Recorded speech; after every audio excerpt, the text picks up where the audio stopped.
గాయత్రీ మంత్రం అర్థం తెలిస్తే జీవితమే మారిపోతుంది.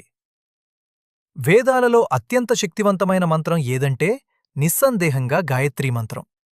మంత్రమిది: ఓం భూర్భువః సువః తత్సవితుర్వరేణ్యం భర్గో దేవస్య ధీమహి ధియో యో నః ప్రచోదయాత్. దీని అర్థం ఏమిటంటే భూలోకం, భువర్లోకం, స్వర్గలోకం మూడు లోకాలకూ జ్యోతివైన ఆ సవితృదేవుని తేజస్సును మనం ధ్యానిస్తున్నాం. ఆ దైవం మన బుద్ధిని సన్మార్గంలో నడిపించుగాక.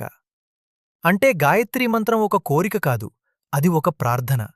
డబ్బు కావాలని కాదు, పేరు కావాలని కాదు, మంచి బుద్ధి కావాలని అడుగుతున్నాం. ప్రతిరోజూ ఉదయం ఈ మంత్రాన్ని జపిస్తే మనసు స్థిరపడుతుంది, ఆలోచనలు స్వచ్ఛమవుతాయి, జీవితం సరైన దిశలో నడుస్తుంది. వేదం చెప్పింది, బంగారం కంటే విలువైనది బుద్ధి. గాయత్రీ మంత్రం దానినే మనకు ఇస్తుంది.